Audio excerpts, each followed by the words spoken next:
오늘은 너는 오직 믿기만 하여라 라는 제목으로 하나님 말씀을 나누겠습니다. 우리 성도님들은 혹시 이런 생각 해본 적 없으신가요? 언제는 믿음이 있다가도 언제는 왜 이렇게 내가 믿음이 없지? 싶은 적이 있나요? 저도 있습니다. 오늘은 믿음에 대한 이야기를 좀 하려고 하는데 몇 가지 예화를 나누도록 하겠습니다. 1859년 찰스 블론딘이라는 외줄타기 고개사가 있었습니다.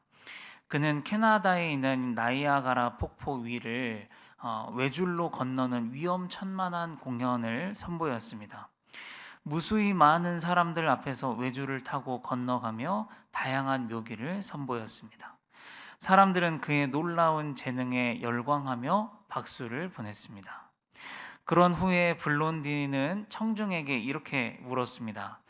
여러분 중 저를 믿고 제 어깨에 올라타서 같이 건너실 분이 있나요? 사람들의 반응이 어땠을까요? 누구도 그 위험한 도전에 나서지 않았습니다. 어찌 보면 당연한 것이죠. 저런 위험에 누가 몸을 맡기겠습니까? 이런 예화를 나누는 이유가 보면서 이런 생각이 듭니다. 우리가 혹시 하나님을 믿지 못하는 이유가 이와 같지 않을까? 우리가 믿음으로 충만할 때는 아무런 문제가 없지만 우리가 정처 없이 믿음이 흔들릴 때가 있잖아요. 내 상황이 너무 어렵고 답답하고 도무지 머릿속에 계산이 안 나올 땐 하나님께 하나님의 말씀에 의지하여서 나를 맡긴다는 것이 쉽지 않은 거죠. 우리의 믿음이 작아지는 것입니다. 작아지면 그만큼 우리 안에 두려움과 염려와 걱정이 그 자리를 메꾸는 것이죠. 민수기 14장에 가면 가나안 이스라엘 백성들이 가나안 땅 때문에 밤새 통곡하는 이야기가 나와요. 왜 통곡을 하냐면 12명의 정탐꾼이 가나안 땅을 정탐한 보고한 이야기를 백성들이 들었던 거예요. 그 이야기가 퍼진 것입니다. 10명의 정탐꾼이 혀를 내두르면서 저 땅은 안 됩니다. 저 땅은 절대 못 들어갑니다. 가서는 안 됩니다. 그들 앞에 우리는 메뚜기와 같습니다. 전혀 승산이 없습니다. 라고 했던 그런 이야기가 이 이스라엘 백성들에게 두루두루 파다하게 퍼졌어요. 그래서 백성들이 밤새 통곡을 하면서 우리를 애굽에서 그냥 죽게 하지. 차라리 이 광야에서 죽게 하지. 왜 우리를 여기로 데려와서 이제는 저 무서운 자들의 칼에 죽게 하느냐고. 우리가 이제 새로운 리더를 세우자. 리더를 세워서 우리가 다시 애굽으로 돌아가자. 아주 난리 새벽 내내 통곡을 하면서 난리를 칩니다. 여러분 이때 여호수아와 갈렙이 어떻게 하냐면요. 이 두 사람만 믿음의 이야기를 해요.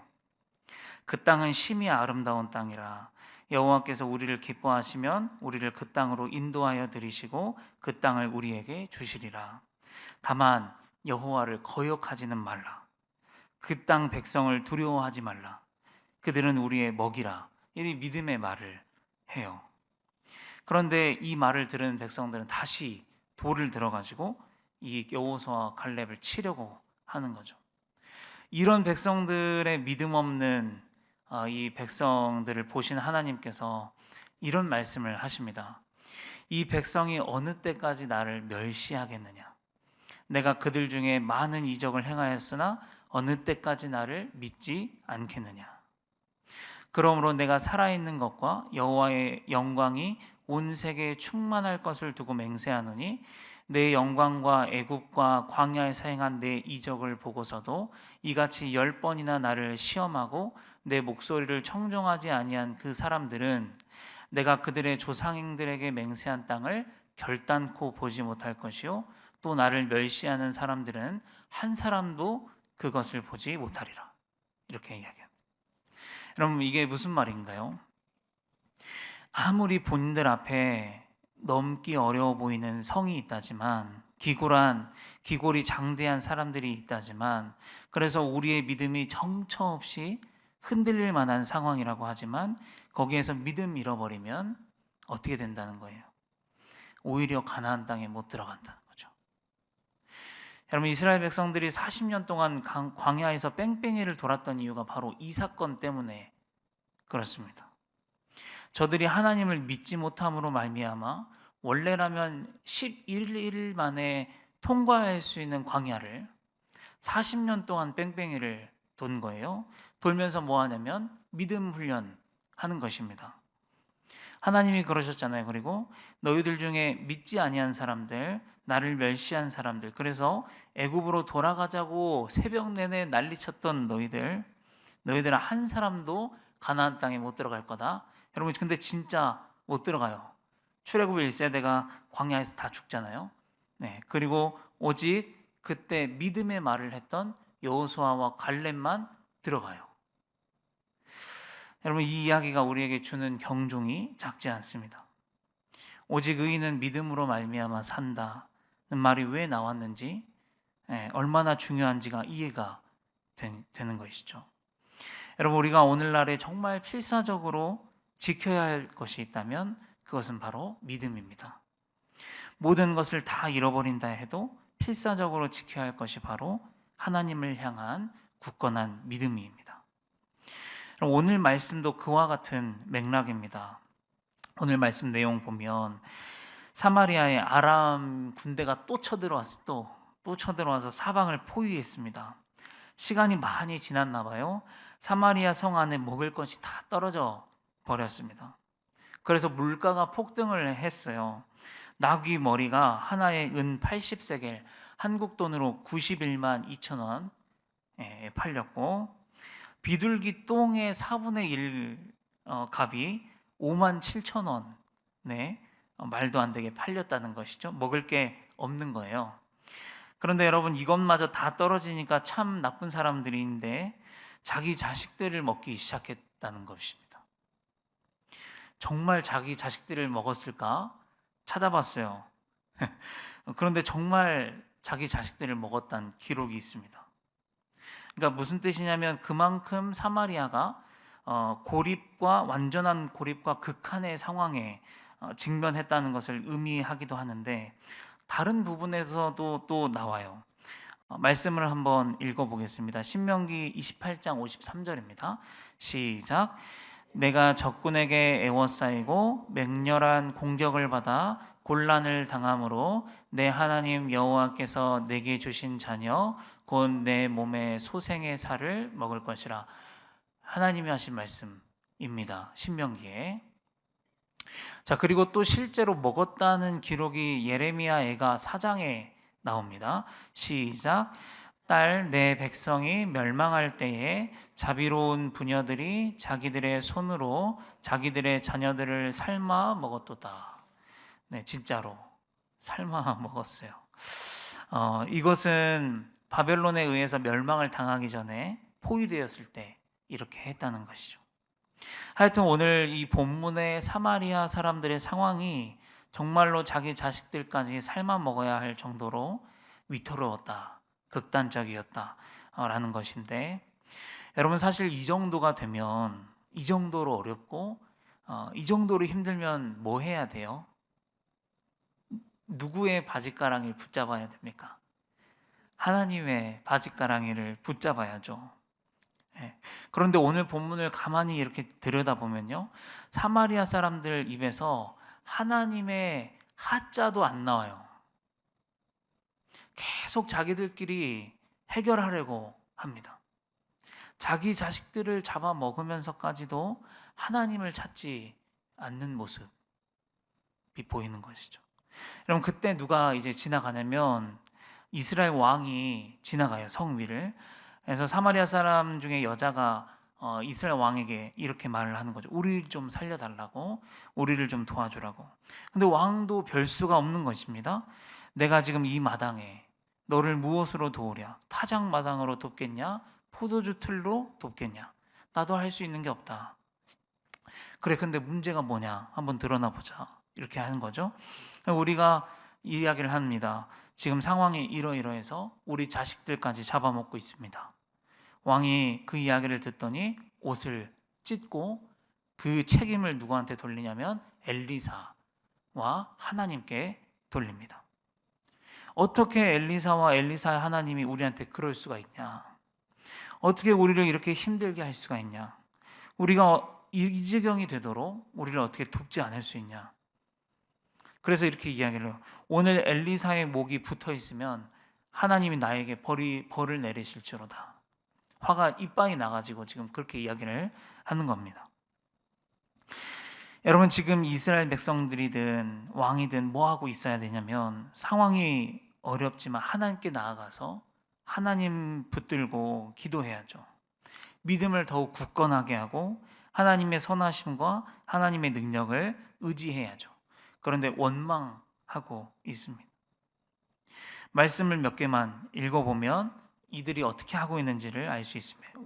열왕기하 6장 33절 시작. 무리와 말을 할 때에 그 사자가 그에게 이르니라. 왕이 이르되 이 재앙이 여호와께로부터 나왔으니 어찌 더 여호와를 기다리리요. 하나님의 선하심을 기다리겠다는 거예요? 못 기다리겠다는 거예요? 못 믿겠고 못 기다리겠다.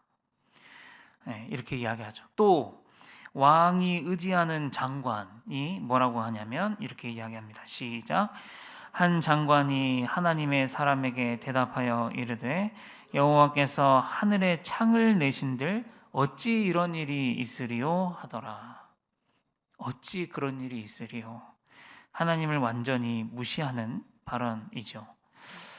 이들은 하나님의 선하심을 전혀 믿지 못하고 있습니다. 또한 하나님께서는 우리를 찢으셨으나 도로 낫게 하여 주시는 분이고 치셨으나 싸매어 주시는 하나님이라는 것을 도무지 믿지 못하고 있습니다. 또한 하나님은 우리에게 언제나 좋은 것을 주시는 분이라는 사실도 믿지 못하고 있습니다. 여러분, 사실 그동안 엘리사를 통해서 하나님께서 얼마나 많은 기적을 베풀어 주셨는지요? 아시죠? 열왕기하 1장부터 오늘 보는 6장까지 기적만 총 12개가 나와요. 한번 다 적어봤어요. 읽기 어려우시죠? 요단강을 가르는 기적부터 물을 달게 하는 기적, 엘리사를 조롱하는 아이들을 찢는 기적, 모압과의 전투에서 물을 공급하는 기적, 과부의 기름병을 채우는 기적, 수넴 여인의 아들을 살리는 기적, 음식의 독을 제거하는 기적, 보리떡 20개와 몇 개의 이삭으로 100명을 먹이는 기적, 나아만의 병을 고치는 기적, 게하시의 나병 심판, 쇠도끼를 물에 띄우는 기적, 아람 군대의 눈을 가리고 혼란에 빠뜨리는 기적. 여러분, 이렇게 수많은 기적을 체험했음에도 불구하고 이렇게 이야기하고 있다는 거죠. 하나님을 믿지 못하고 있다는 것이. 여러분, 그래서 그 결과가 뭐냐면요, 제일 중요한 건데 이렇게 이야기합니다. 읽겠습니다. 시작. 엘리사가 이르되 네가 네 눈으로 보리라. 그러나 그것을 먹지는 못하리라. 내 눈으로 하나님의 역사하심은 볼 수 있으나 네가 그것을 맛보지는 못할 것이다. 여러분, 이게 바로 믿지 못한 사람에게 일어나는 일입니다. 여러분, 이제 이것을 우리의 삶에 가져와서 적용해 보겠습니다. 사마리아가 처한 어려운 상황이 우리의 삶에도 충분히 닥칠 수 있습니다. 극한의 상황, 믿음이 정처 없이 흔들릴 만한 상황이 우리에게도 충분히 올 수 있습니다. 우리가 충분히 두려워할 만한, 낙심할 만한 상황이 우리에게 찾아올 수 있습니다. 이 일들은 제가 지금 이렇게 말하는 것보다 사실은 훨씬 어렵고 힘든 상황일 것에는 분명합니다. 그러나 그런 것을 다 떠나서 오늘 하나님은 우리에게 믿으라고 말씀하십니다. 하나님을 믿으라고 말씀하십니다. 오늘 이 말씀은 우리에게 믿음을 요구합니다. 어떠한 상황에서도 하나님을 믿고 하나님을 신뢰하는 것을 저버려서는 안 된다고 말씀합니다. 오히려 믿음이 없다면 하나님의 역사가 있다고 해도 맛보지 못할 거라고 이야기합니다. 믿음이 없다면 가나안 땅에 들어갈 수 없다고 이야기하는 것이죠. 우리가 문제와 상황 앞에서 하나님을 믿지 못하는 것은 하나님을 멸시하는 거다라고 민수기에서 이야기합니다. 그러므로 사랑하는 성도 여러분, 정말 불안하고 믿음이 정처 없이 흔들릴 때 하나님의 앞에 나아가서 이 말씀을 붙들면서 기도하시기를 바랍니다. 오직 믿음으로 말미암아 살리라 찬양하시면서 하나님을 붙드시기를 바랍니다. 하나님을 의지합니다. 하나님은 나의 소망이십니다. 하나님은 좋으신 하나님이십니다. 하나님, 저는 하나님을 멸시하고 싶지 않습니다. 하나님을 믿겠습니다. 하나님을 믿음으로 하나님의 역사를 맛보는 자가 되고 싶습니다. 여러분, 그렇게 믿음으로 기도하시는 것입니다. 그렇게 하나님 앞에 나아가실 때 정말 하나님의 역사를 맛보게 되시기를 예수님의 이름으로 축복합니다. 하나님이 오늘 어려움을 당하시는 우리 성도님들에게 요구하시는 것 단 하나, 믿음입니다. 오늘 믿음으로 기도하실 수 있기를 소망합니다. 기도하겠습니다. 아버지 하나님, 감사합니다. 오늘 우리에게 믿음을 요구하여 주셔서 감사합니다. 믿을 수 없는 순간에도 믿으라고 말씀하여 주셔서 감사합니다. 왜냐하면 그 능력이 하나님께 있음을 우리가 믿기 때문입니다. 아버지 하나님, 오늘도 어려운 상황 가운데서 믿음으로 주님 앞에 기도할 수 있게 인도하여 주시옵소서. 여호수아와 갈렙처럼 믿음의 말을 하게 하여 주시옵소서. 믿음으로 하나님 붙들고 하나님께 나아가서 정말 믿음으로 승리할 수 있는 우리 성도님들의 신앙이 될 수 있도록 아버지 인도하여 주시옵소서. 아버지, 그래서 정말 하나님의 역사하심을 우리의 삶 가운데 믿음으로 고백하고 기도할 때 체험할 수 있도록 아버지 역사하여 주시고 함께하여 주시옵소서. 예수님의 이름으로 감사하며 기도합니다. 아멘.